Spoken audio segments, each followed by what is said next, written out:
Vegas has predicted every American recession with pinpoint accuracy over the past 25 years. Everything seems to start here on the Las Vegas Strip. A dip in the amount of tourists coming into town. A dip in the amount of conventions coming into town. Before you know it, the housing market in Vegas has started to crack and crumble. And the next steps, time and again, lead to a nationwide recession. And in this video, we're going to show you with stats, facts, and figures why what's happening in the past is lining up to happen all over again.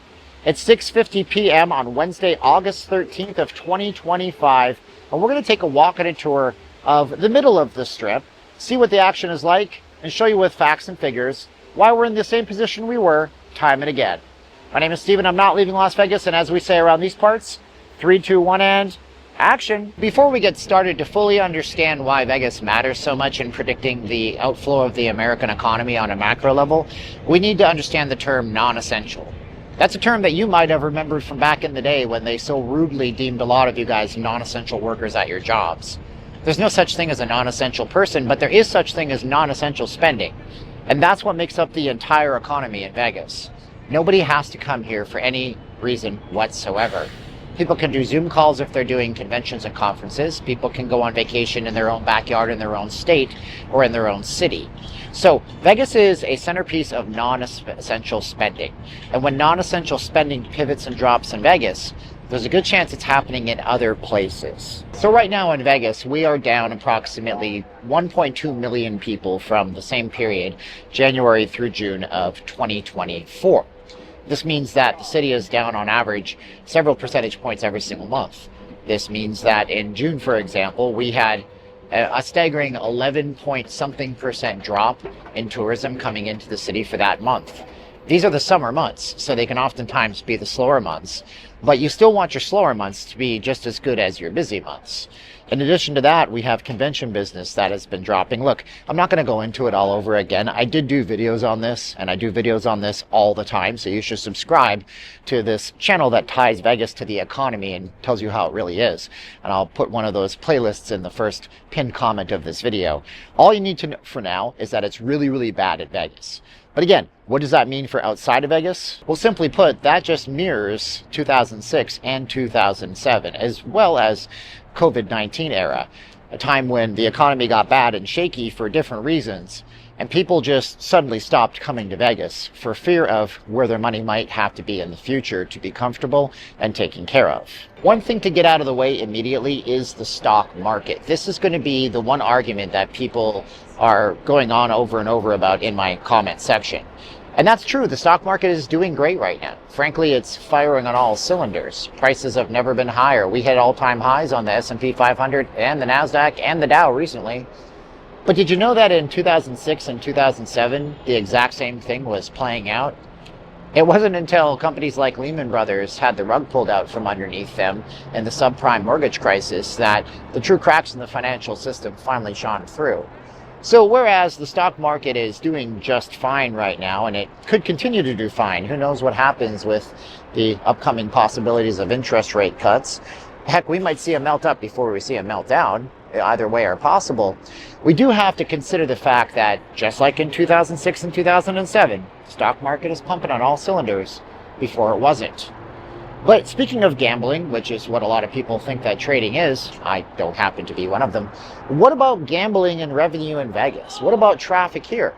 How does that compare from 2006, 2007 to 2025? In 2006, 2007 era, the crack started to show when occupancy at these hotels dipped by 15% when we took 1 month from that year and compared it to, say, 2005. When we were comparing our stats in our previous video on June 2025 versus 2024, they had dropped nearly 12%. With weekday occupancy dipping into the 70s and weekend occupancy, when it should be the busiest, not even cracking the 90% level. Additionally, things like the amount of money spent at the casinos have dipped. 2006 saw a steep decline of nearly 5% gambling and gaming revenues, but 2025 is doing slightly better, with the casinos taking in 0.9% more in June of 2025 than they did in 2024. Now, this goes to show you that people in 2006, 2007 were avoiding the same things they seem to be avoiding in 2025. That being high-risk ventures like gaming, where they don't want to spend their money that they might lose, and high-cost ventures like Vegas, which has substantially increased in price between 2006 and 2025. But next up, we have to look at the drops of the economy on the Strip. What does this mean for people working in these buildings? And what does it mean following through for people working in non-gaming related ventures across the country? What does this do to employment across America when Vegas falters? So unemployment is something that nobody likes to talk about, and Vegas is not doing too well in this area either. Right now, Las Vegas and Southern Nevada has an unemployment rate of 5.5%. This means that we are second only to Stockton, California for major metropolitan areas in terms of unemployment. This started last year with major properties laying people off, with the Tropicana going offline and thousands of employees losing their jobs. The Mirage behind us having the same plight. And it led to reductions of the workforce for table games and dealers and people in the service industry in general. And back in 2006, it was the exact same thing. Vegas saw a stark decline in business, and the layoffs started here mostly first. Back in the pandemic, it was even worse, with Nevada having an unemployment rate as high as 30%. Numbers never technically heard of before, and hopefully never heard of again. So what happens here doesn't necessarily stay here. But what happens here are typically conventions which come in and save the day. And conventions are doing the same thing they did nearly 20 years ago.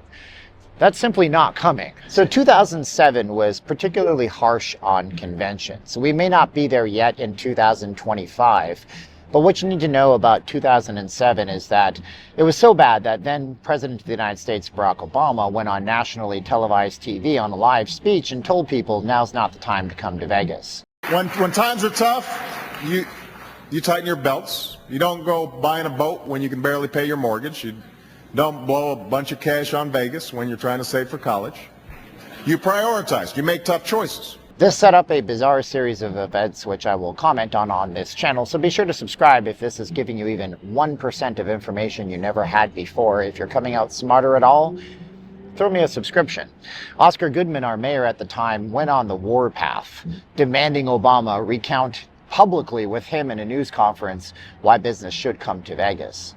So whereas convention business did drop substantially in 2007 and it's not as bad in 2025, we still saw a 10-point-something% decrease in convention traffic in June of 2025. This is chilling because this is a business that brings billions of dollars to the city on a regular basis. What we also have to talk about is these construction cranes behind me. A lot of people ask me about these, and these were actually a byproduct of the 2006 recession. This is the Venetian behind me, and the reason these cranes exist is because luxury condos were supposed to be where they were, and in the middle of construction, the project was stopped to save Sands Corporation from its ultimate demise. The same thing is happening in Vegas right now, and you're not even seeing it. And if you are, you don't even know what's happening. I mean, those cranes behind me are no different than the giant parking lot that's been installed over by the former Hawaiian Marketplace grounds. That's where Tillman Fertitta, a billionaire who owns the Golden Nugget downtown, was all set to build his luxury casino. 50-plus stories, catering to the high end of the market. Tillman recently said that he would be putting a pause indefinitely on the project. He turned it into a parking lot to monetize it, all in the auspices of it would compete directly with the Wynn, where he is now, I think, an 18% shareholder. So construction projects were being put on pause back in 2007. It's no doubt that 2025 is shaping up in terms of construction projects to be a lot like what we saw in the past. And so if the condo towers for a project that never was, with the cranes above me, are symbolic of the 2007-2008 crisis that we all went through, what about the housing market in 2025? We do have the defaults being up for the first time substantially in June of 2025, with over 3,000 default notices from mortgage companies going out across the valley. And people simply aren't buying real estate. There's no difference than in 2007 when everything fell out and the rug was pulled from underneath us. Of course, 20 years ago, it was a different problem altogether. Nobody wanted to buy a home because nobody had any money. People were losing 10 of their homes that they should never have bought off of shady, bad loans doled out by the banks and completely going bankrupt and insolvent. Why is the real estate market suffering in Vegas now? It's a combination of things, really. The local workforce is seeing less money than ever. Defaults have shot up in the month of June by over 3,000 notices going out.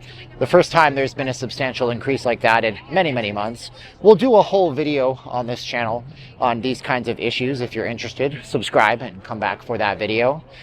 But it's basically a stalemate right now, with sellers wanting to get as much equity and as much out of their home as they can, hesitant to get a higher interest rate when they're moving from a 3% to a 7%, and purchasers not able to simply afford the home, just being priced out of the market. Right now you have to make about $130,000 a year to actually own a home in the Valley. And that's not something that most people can afford. Not to mention, we've already talked about furloughs and layoffs at these casinos, right? So you can plainly see how Vegas becomes a test for future recessions, how this city acts as a harbinger for things to come across the country, and how what happens here definitely doesn't necessarily stay here. Vegas acts as the ultimate consumer confidence test.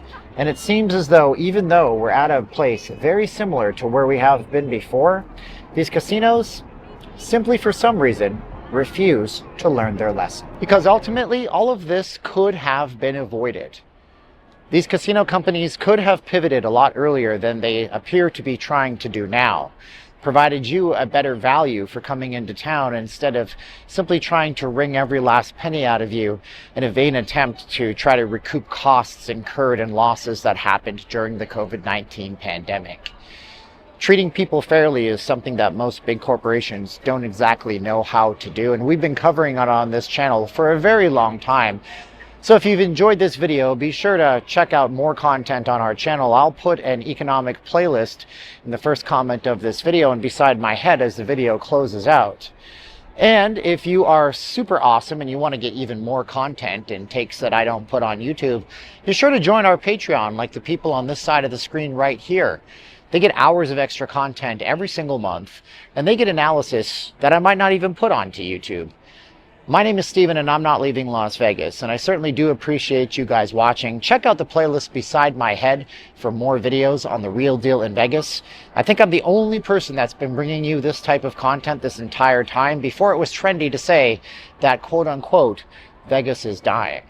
But now's the time in the video where I say 3, 2, 1, click. And are you ready? We say 3, 2, 1, and click!